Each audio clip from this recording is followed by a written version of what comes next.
Hello everyone, and welcome back to the Royal News for the Week from my channel, Queen Elizabeth, A Day in Her Life. And let's see what's been going on this week with the royals. This story comes from the online site GBN from October 22nd, 2024. Princess Eugenie hopes that Prince Harry's children will form a bond with her kids. The Duke and Duchess of Sussex, who moved to California 4 years ago, are now understood to have bought a holiday home in Portugal. Princess Eugenie has stepped in to support Prince Harry amid concerns over Prince Archie and Princess Lilibet, according to a royal source. Princess Eugenie lives with her husband Jack Brooksbank and their 2 children, August 3 and Ernest 1, in Portugal. A royal source claimed that Eugenie, 34, is keen for her 2 children to be close to Prince Archie, 5, and Princess Lilibet, 3. This is because Prince William and Prince Kate's children, Prince George, 11, Princess Charlotte, 9, Prince Louis, 6, are growing up in the UK, 5,455 miles away from Harry and Meghan in California.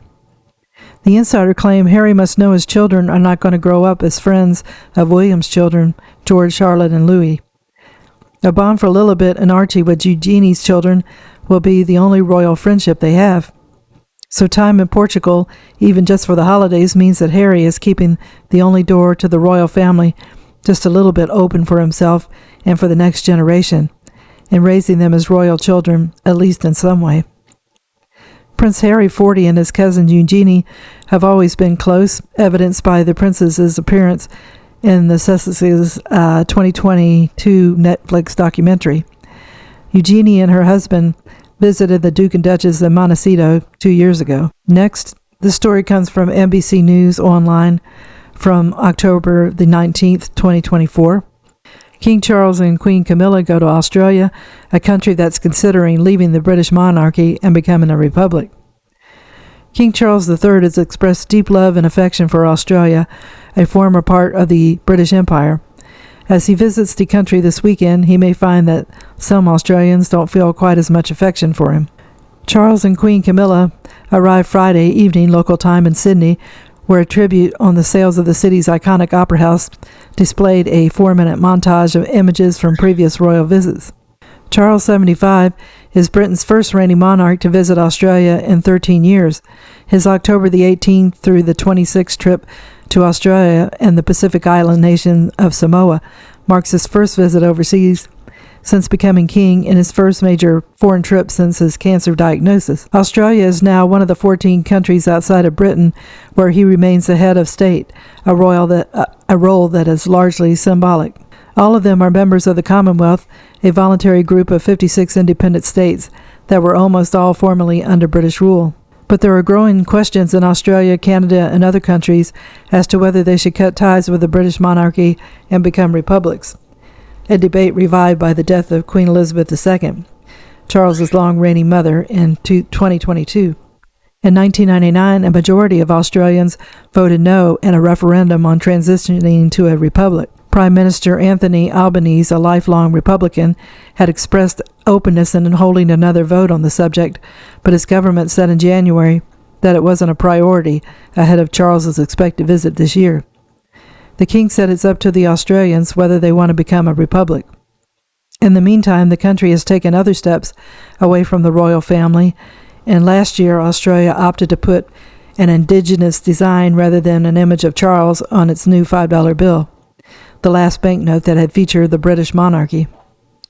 Charles, who had previously been to Australia 16 times, including 6 months he spent there as a teenager, would not be surprised if he's met with mixed reception, said NBC News royal commentator Daisy McAndrew. But with his cancer treatment still underway, his willingness to make the trip shows how important the realms and the Commonwealth are to him in his reign, she said. Eric Albitts, a Tasmanian minister and spokesperson for the Australia Monarchist League, said it was public opinion that mattered most, and that the robust research shows support for the constitutional monarchy continues to be strong. According to YouGov poll published last year, about 1/3 of Australians want the country to transition to a republic as soon as possible, while 35% would prefer to remain a constitutional monarchy, and the rest are undecided. For a referendum to succeed to making Australia a republic, there would have to be a majority yes vote, not only nationwide but also in at least 4 of the 6 states. Of the 45 referendums that have been held in Australia since 1901, only 8 have been successfully passed. If Australia were to become a republic, it would follow the Caribbean nation of Barbados, which became the world's newest republic in 2021, after opting to remove the British monarch as the head of its state, while remaining part of the Commonwealth. And our last story is from the BBC, and it was released October the 17th, 2024. King of Australia's royal tour nearly didn't happen. In February, Buckingham Palace announced the king had cancer and all his public-facing duties stopped on doctor's orders. Back then, a trip to Australia seemed unthinkable. A flight of around 24 hours, a punishing time difference, and days of royal engagements would surely be too much for a 75-year-old dealing with a cancer diagnosis and embarking on treatment. But palace aides never took this trip completely off the table. Whenever it came up, their language was careful. It's not been ruled out, they'd say, or decisions will be made on the advice of doctors, and the king needs to focus on treatment for cancer first. And by late spring, there were signs that the visit might still go ahead. Some of the king's team traveled to Australia and Samoa to assess what was possible and finalize arrangements. Liaison with the Foreign Office and both the Australian and New Zealand governments. Would the king be well enough to cope with the rigors of the tour? The answer was yes, with some important changes. On medical advice, New Zealand was removed from the schedule. Buckingham Palace said it was a choice made in collaboration with the Australian and New Zealand governments and acknowledged it was a tough decision. Royal aides have been open about the king's diagnosis and treatment, but they have never revealed the type of cancer the king has, nor offered details of the kind of treatment he's receiving. His health is on the positive trajectory, they will tell us. What is clear is the king's treatment is ongoing and his cancer requires regular medical management. But he is well enough for his doctors to sanction this trip, and while he is away, his cancer treatment has been paused. Removing New Zealand and keeping this trip short means he can return to his regular routine of treatment as early as possible. The program of events for the king and queen also looks a bit different from regular royal tours. When they arrive, they will have a day to recover before starting engagements. It's a long journey, and they're both in their 70s, and the day off is again a nod to the king's condition. The timetables in Australia and Samoa do not include evening engagements. There are no state dinners and no trips out late in the day, but we will see more of the king over the next 9 days than we have seen most of this year. This is Charles's first visit as king to one of the 14 realms where he remains head of state. It will also be his first Commonwealth head of government meeting, where he is head of the Association of 56 countries. The king's reign has been compromised by his cancer diagnosis, but this trip gives a real sense of him being back in business. As well as doctor's orders, the king has also had to operate under the Queen's orders. His wife has found herself going solo more than she might have anticipated this year, continuing with several engagements she was due to carry out alongside her husband. Queen Camilla is an influential figure within the royal household and has referenced her husband's workaholic mindset at several public engagements, even after his cancer diagnosis. She has been key to ensuring the king follows medical advice and takes time out to recover during his treatment.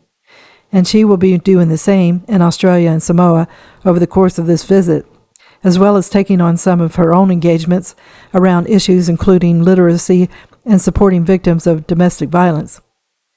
The king first visited Australia in 1966 as a 17-year-old, starting 2 terms of teaching experience at a private school in Victoria. He returns as a 75-year-old monarch, receiving treatment for cancer towards the end of a year during which he has faced immense personal challenges. A king looking well, engaging the public, and managing a full timetable of events, doing some soft diplomacy and embracing what Australia and Samoa have to offer is the goal. This is some of the most interesting royal news of the week. Princess Eugenie seems to be all around the news. Last week, she and her sister were trying to keep the peace between Uncle Charles and her father. And now Princess Eugenie wants to keep the family close with her children and Prince Harry's children when they get to go on holidays to Portugal. It's great to see King Charles is well enough to take a trip to Australia, which I can imagine would be a very tiring trip. They trimmed the schedule a little bit, but he still can be seen by a lot of Australians while he is there with Queen Camilla. I hope you enjoyed the video, And if you did, if you could give it a thumbs up, it will help out the channel and would be greatly appreciated. I wish everyone a great day, and tune in again soon for another episode of Queen Elizabeth, A Day in Her Life. Thank you. Bye.